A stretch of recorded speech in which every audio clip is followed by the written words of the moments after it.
Hi everyone, my name is Sarah Bruce and this is my presentation. So this is a little bit about me. I'm currently a senior at the University of West Georgia where I'm getting my degree in elementary education, and I currently live in Douglasville, Georgia with my family. One of my goals is to provide equal and positive learning environments for all students. So here are the 5 components of reading. The first component is phonemic awareness, which is being able to hear and identify the phonemes. And then phonics, where that is the process of correlating sounds with letters. And then we have fluency, which is reading words without noticeable effort. Vocabulary, which is the words that we need to know to understand in order to read.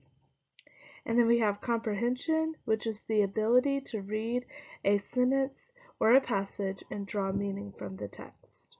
So I'm going to go into a little bit more detail about each of the 5 categories, and then one strategy for each category. So first we have phonemic awareness. I wrote that one strategy that you could use is the read it, build it, say it, write it activity, where you have your students read the word, build the word with block letters, say the word, and then write out the word. This works with both writing and reading. Next, we have phonics. So one strategy that I wrote about for phonics is doing chants with the teacher. So you would say the letter A, and then you would say the short vowel sound and the long vowel sound, and then your students would do the same. Then they would write the letter A. Here we have fluency.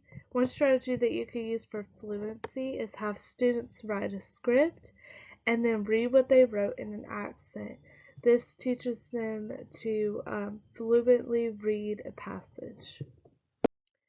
So for vocabulary, I wrote that one good strategy to encourage vocabulary with reading and writing would be to have students write a list of vocabulary words that they struggle to understand. This could be after they've read a passage or a book, and there's just so many words that they just did not understand. So they make a list, and then I would have them look up the definitions to the words and talk about them. Lastly, I would ask them to write a sentence or paragraph using the words on their list that they previously did not understand. And lastly, we have comprehension. One strategy to encourage writing through comprehension is having students write a passage about what they read.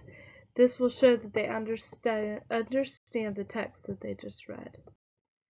So on this slide, I'm talking about assessment and progress monitoring.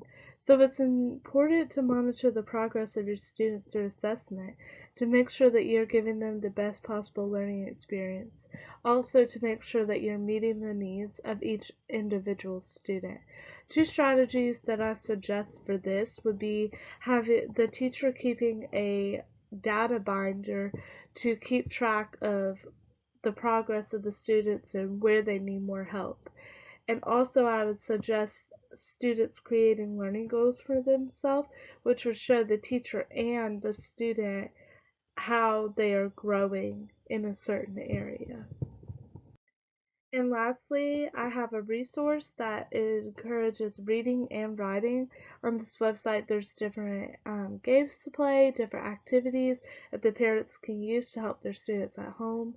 And it's just a really good resource to encourage reading and writing.